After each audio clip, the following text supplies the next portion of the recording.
Broadcasting from the business capital of the world, this is the Podcast Business News Network.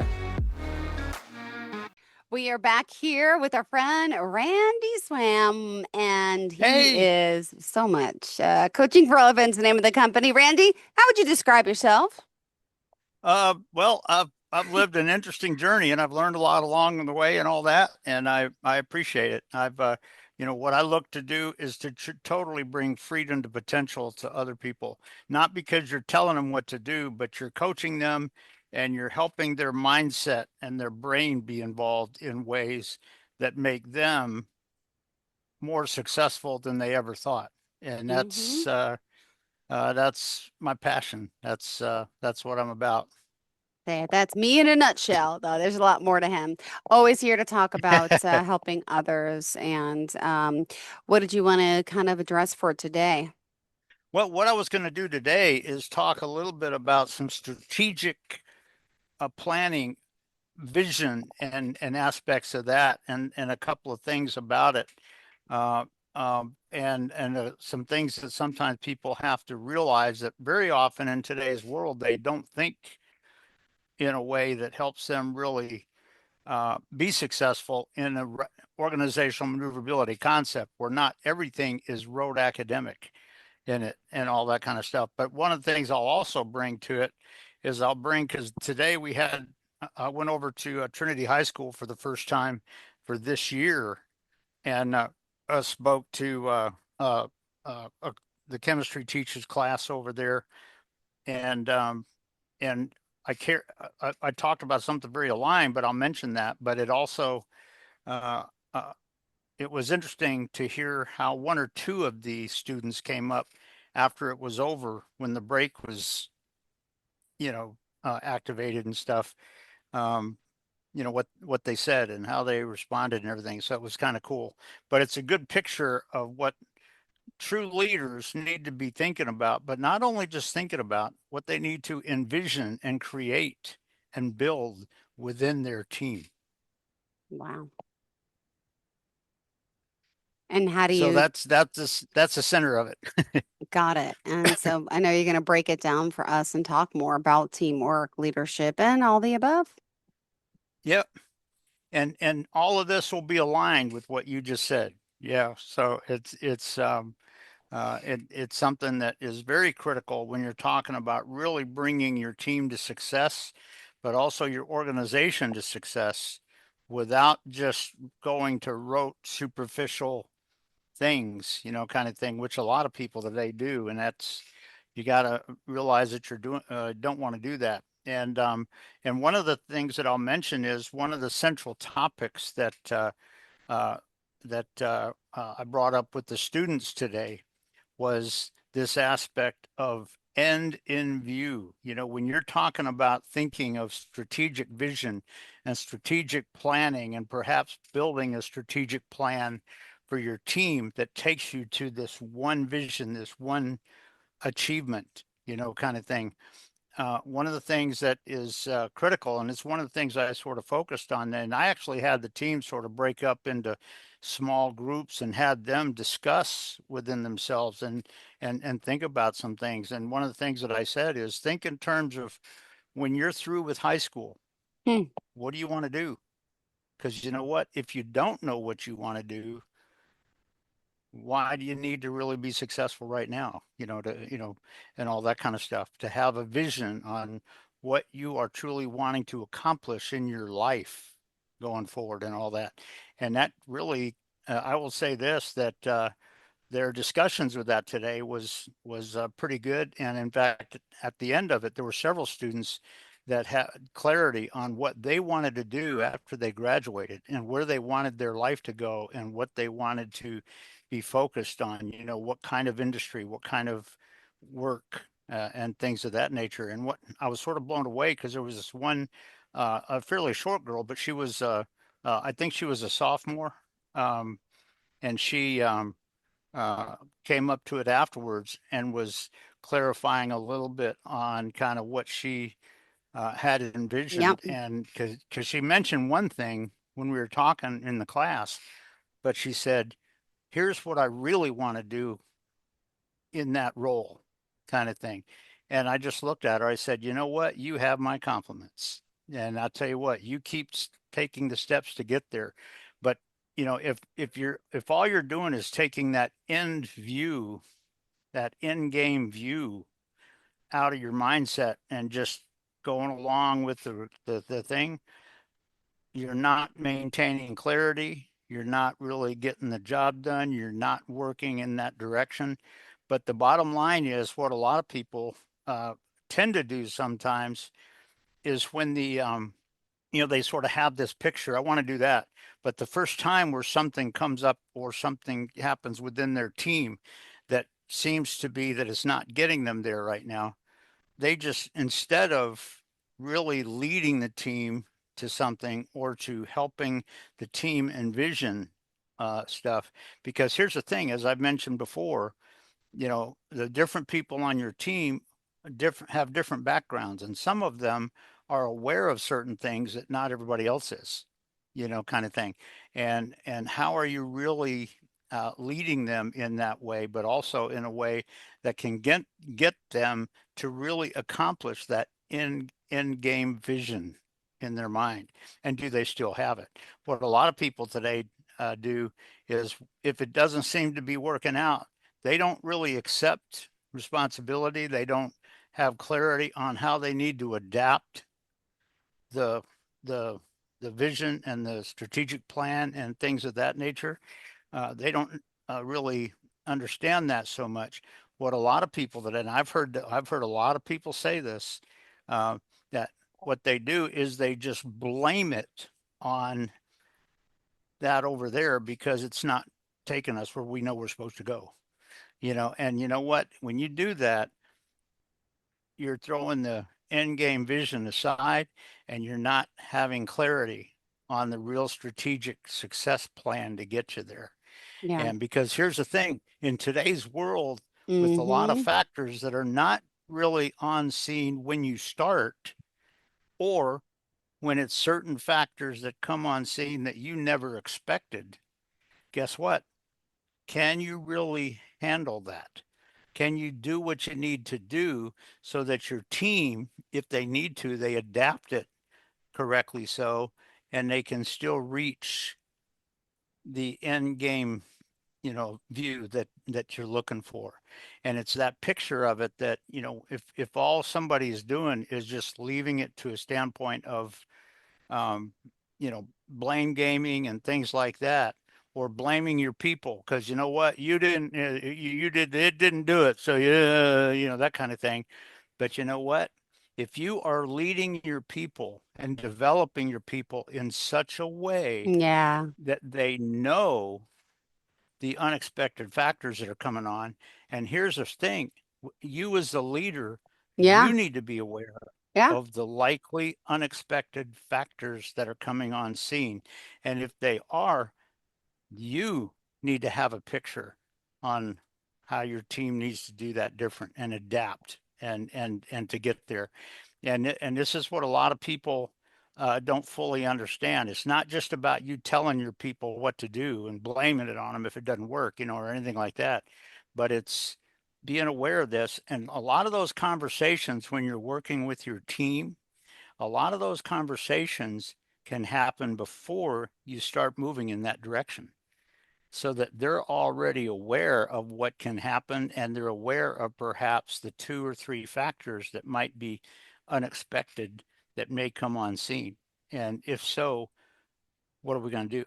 And things of that nature. So that when you're talking about strategic vision and strategic planning, you got to be able to develop that aspect in your team. Because here's the thing, if you got sick one day and you're Yeah. at home, or you had to go to the hospital, and Yeah. while you're there, one of these factors came on scene, can your team make that work? And you know what? If you have developed them in such a way that is not just rote academic, but is very aligned with that aspect of it, amazing things can possibly happen. Yeah. And if you're developing your people in such a way that their end game vision is clear And it's not just rote academic. It's not just, hey, we're supposed to go there. It's not letting us go there, but we're supposed to go there. No, that's not professional. But if you look at that and you go, okay, with these factors coming on scene, here's what we need to do to be able to get there. Oh, Let's do that. And you know what? Sometimes you never know. But one of the things that a lot of people don't realize is if you do that well and that becomes a regular part of your team and what you're Ben. trying to accomplish, particularly in an unpredictable environment, guess what? It may be that they didn't go to the end vision of it. They went there and through it and even to a higher level. And you know what? You come up and you see what they're doing, and it's like, wow, yeah.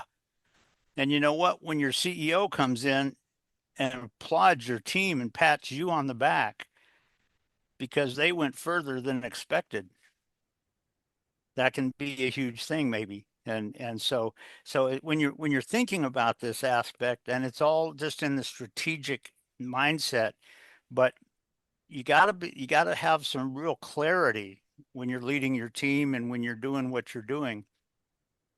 You got to have some real clarity on this concept of the end, end game view, if you will, put it that way, kind of thing, on what that really looks like.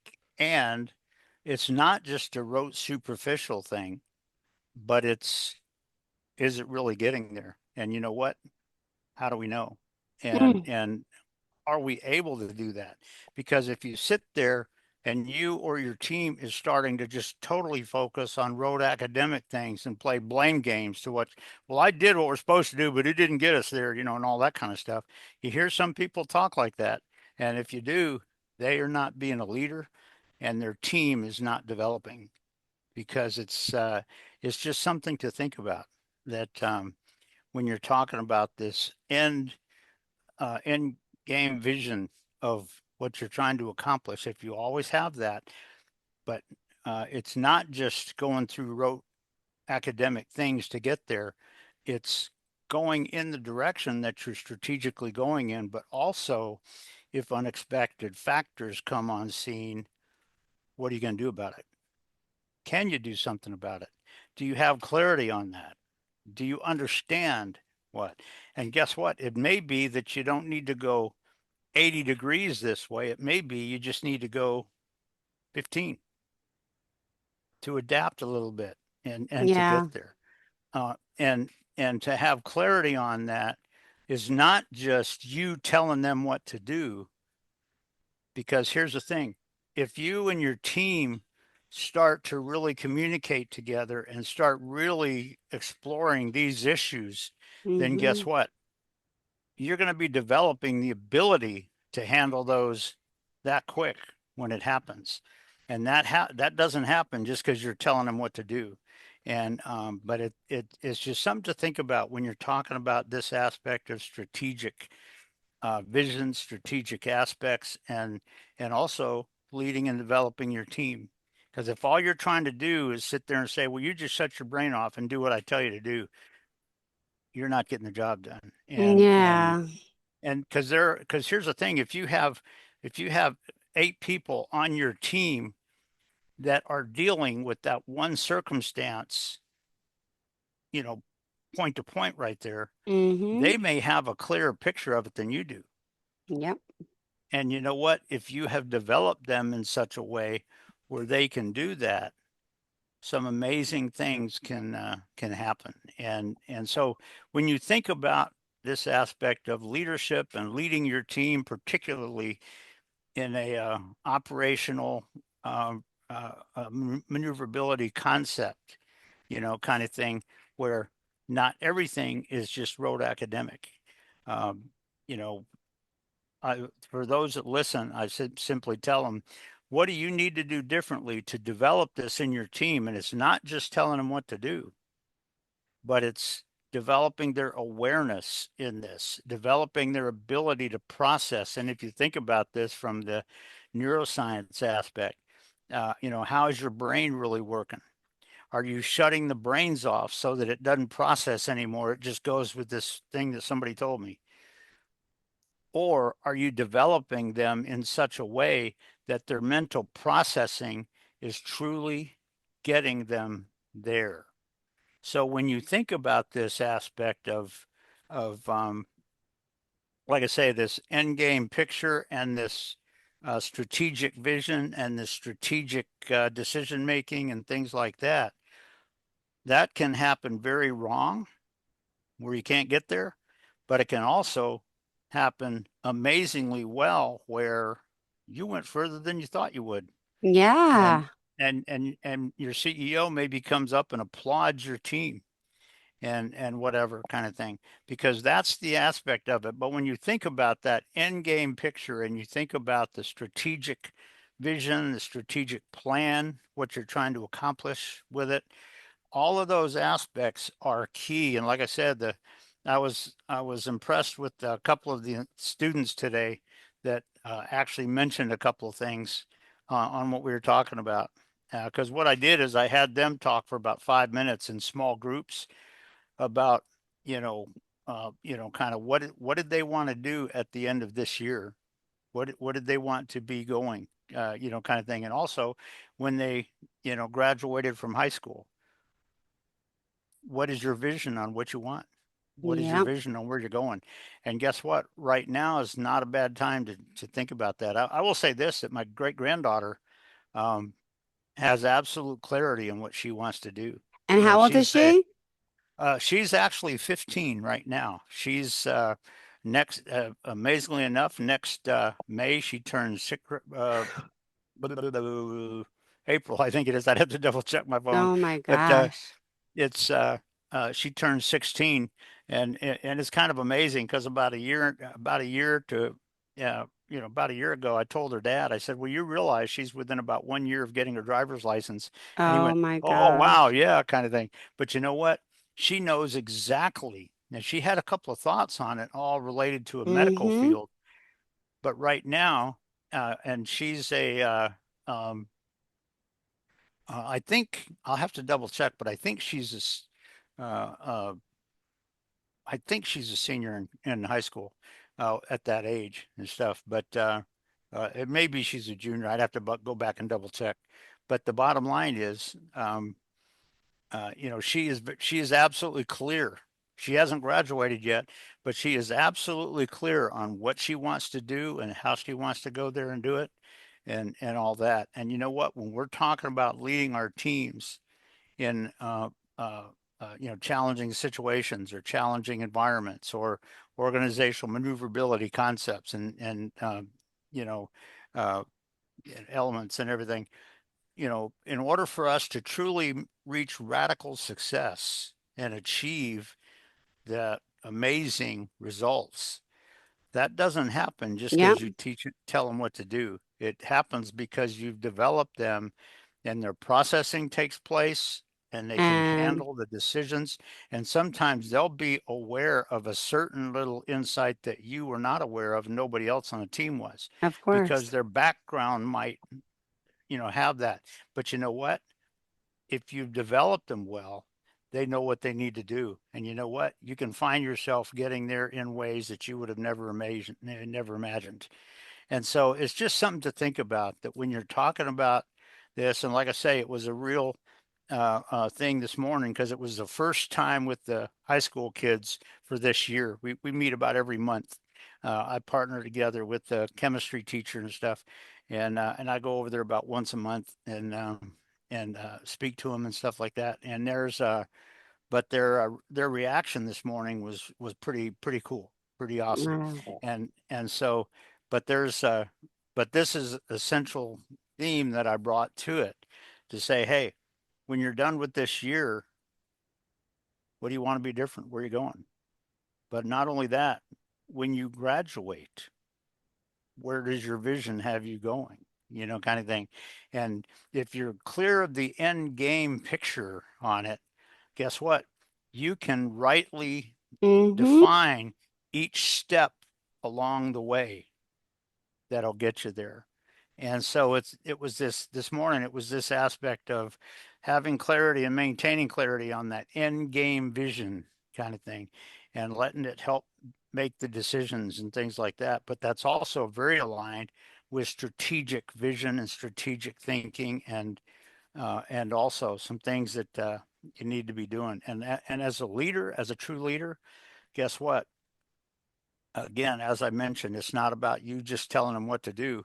It's about you developing your people so that when those things happen, they can make the right decisions because they have clarity on it. Not because you told them rote academic stuff, no, but they understand the true value, the true success that can come out of this with this unique situation, and how all of that can come together to reach that end game that we're looking for.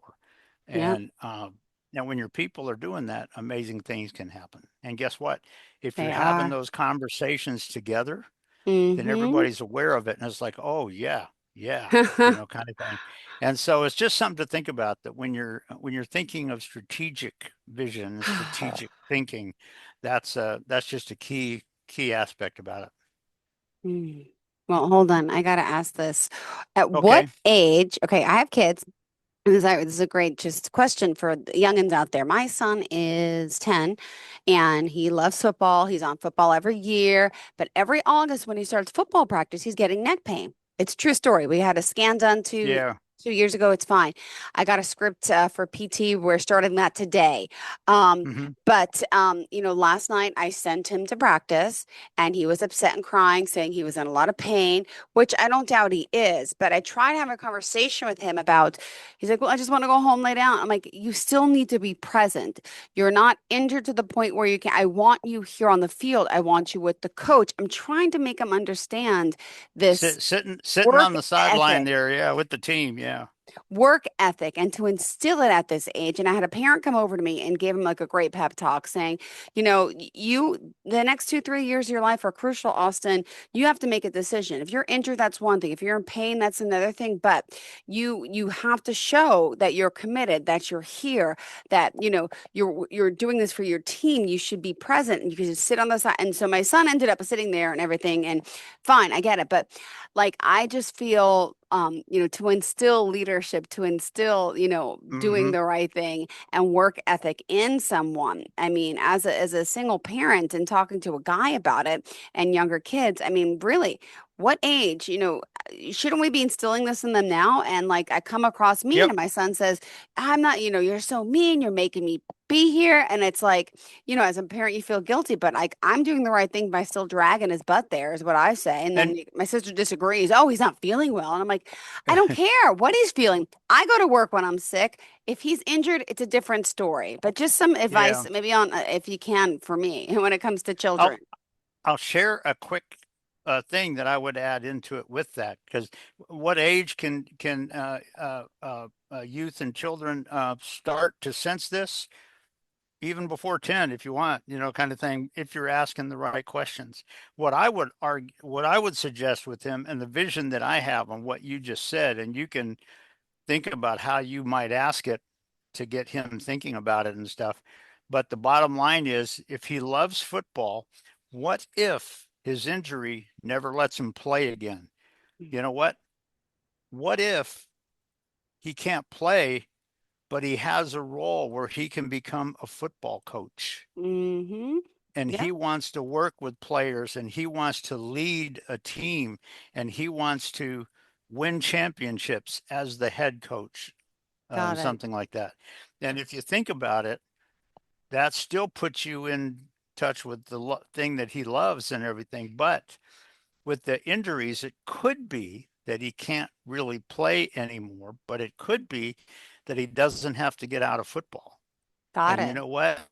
And if you think about it, if he's a coach and he can help other players become amazing, kind of thing. And when if he wins a championship and they call him out as the head coach and give him a Yeah. plaque and stuff like that, would he be okay with that? Oh, wow. Yeah. I Kind of yeah, I thing. never thought about that. Like, yeah, this And, really is and bothering so you, that, giving you this type of pain. Maybe it's not. Ah, all right. yeah, because it could be that it's just putting him in a slightly different role. But if he still loves football, there could be another aspect where he can still be involved in it. And so it's just something to think about on that with what you shared. Because it could be, it could very well be if he's serious about that and he wants to continue with it. Guess what? He can maybe stay involved so that he's still learning, that he's still learning, various plays, but he's also learning and noticing how his head coach connects with the players, and he starts to adapt that in himself. Guess what? He might be able to come and be a, a head coach for a Yeah. college football team or something, kind of thing. Who knows? And so it's just something to think about. If he's passionate about football, Yeah. guess what? Your injuries that says you can't play really doesn't mean you got to shut it all off. Yeah. And so just something to think about on that. Got it. Yeah. I'm still trying to also figure out, is it more of an anxiety thing too, where he doesn't want to play when he gets there? Like, I believe he has pain, but at the same time, is it really related to the football helmet? Well, I'm just excited to take him to the physical therapist today to see what's really going on, because Yeah. I'm just, I'm curious if it is like an anxiety thing. Does he feel forced to be playing football? I don't force him to play any sports, but yeah, all those things Yeah. too. He's a little guy, so I gotta, yeah, And and if you think about it, just because he goes to the sidelines doesn't mean that he has to play. No, yeah, yeah, no. It could be that you get a chance to learn the true success of a head coach, or yeah, or you may observe your team members and learn aspects about team members, yeah. how real success happens or not. And him being there can, who knows, can help him learn that. You never know. True. And learning the plays and being, all right, thank you. Take that to heart Cool. later. Again, after therapy, we're going back to practice. So thank you so much, Randy, always for your thoughts. And if someone wants to reach out to you, and you're so sweet, he's very unsolicited, but he shouldn't, he should be more. But go ahead, tell me, how do we reach out to you? Could you share the website, how we can contact you, please? Yeah, it's a Coaching for Relevance website, and at the very bottom of the homepage on it, you'll see it has my cell phone and it has my email on it. And as you kind of implied correctly, so I don't do cold call selling, so I don't sit there and just try to pull you into something or whatever. But if you have a need, yeah, we'll come up with something. But I just generate calls, get to know people, have conversations. And like I said, if somebody has a real need and they ask about it, then yeah, we'll come up with something. So just something to think about. Much, Randy. We appreciate your time. You have a great day. And to all of our listeners and viewers, stay tuned. We'll be right back after the break.